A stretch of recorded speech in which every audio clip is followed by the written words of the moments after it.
That bit of speculation is probably wrong. But think of a citizen of the 17th century with the courage and insight to imagine other landscapes and other intelligences.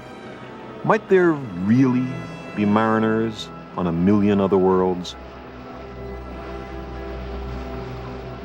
In his book, Huygens wrote, "What a wonderful and amazing scheme have we here of the magnificent vastness of the universe. So many suns, so many earths, and every one of them stocked with so many animals, adorned with so many seas. How must our wonder and admiration be increased when we consider the prodigious distance and multitude of the stars."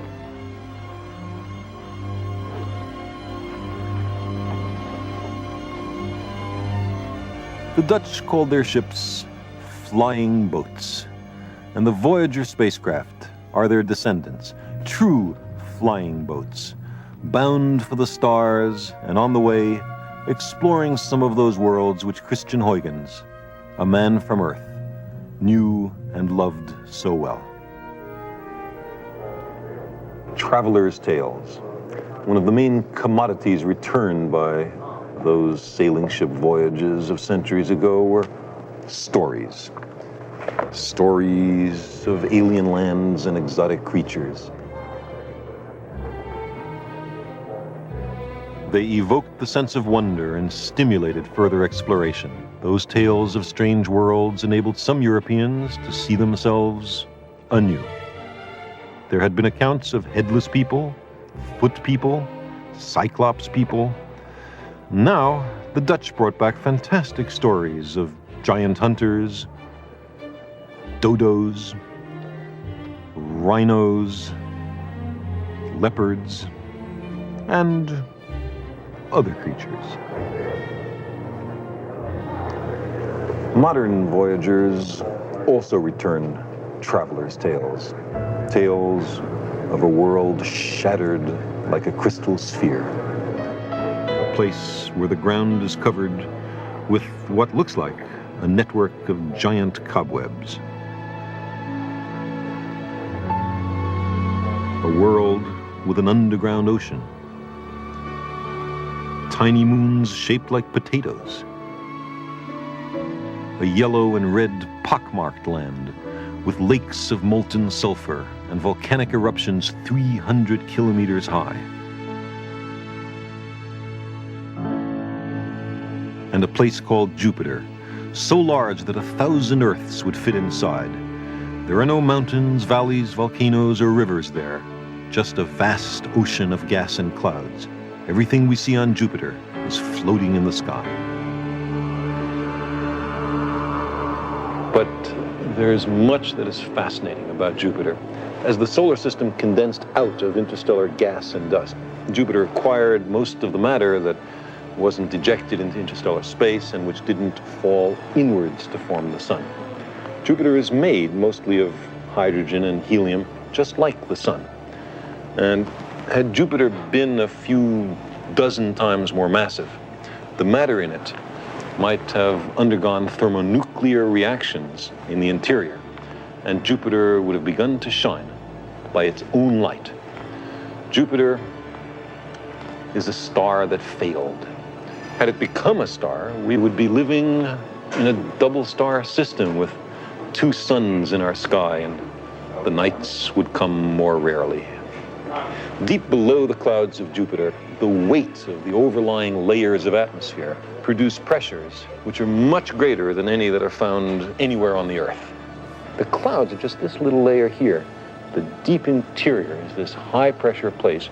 The pressure is so large that electrons are squeezed off hydrogen atoms, producing liquid, metallic hydrogen.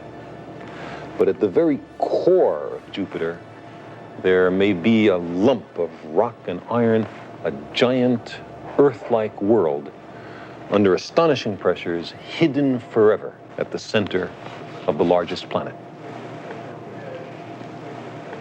Just before a Voyager encountered Jupiter, you could see that giant planet at night shining in the sky.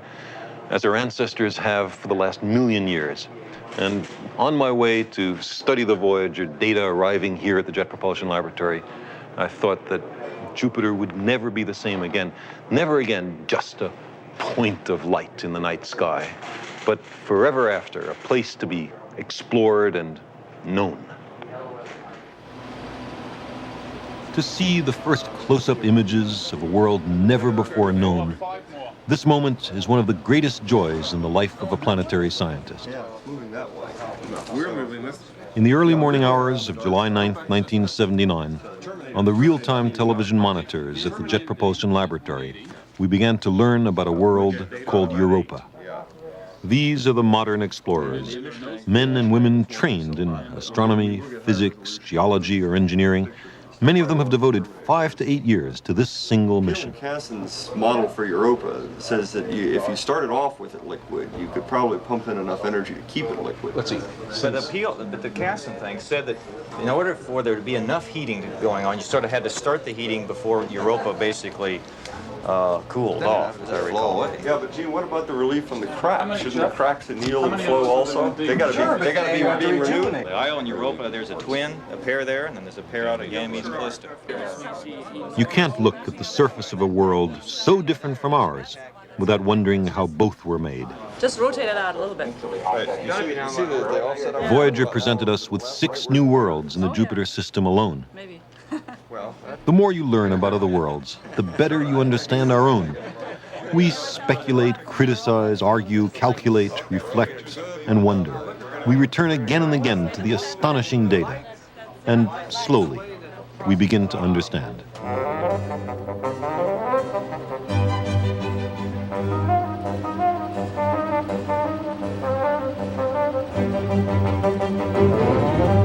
The Dutch sailing ships brought back rare and valuable commodities from the new worlds they visited. Our Voyager spaceships return rare and valuable information to computerized wharves on this shore of the Sea of Space. Here the data are unloaded to be stored, enhanced, processed, and treasured. Maps of alien lands will be generated from this information. In this electronic warehouse are tens of thousands of images of previously unknown worlds. How does a picture from the outer solar system get to us? Sunlight shines on Europa and is reflected back to space, where some of it strikes the phosphors of the Voyager television cameras, generating an image. The image is radioed back across the immense intervening distance of 500 million kilometers to a radio telescope on Earth, one in Australia, say. The telescope then passes the information via communications satellite in Earth orbit to Southern California. There, it's transmitted by a set of microwave relay towers to a computer at the Jet Propulsion Laboratory. And there, it is processed.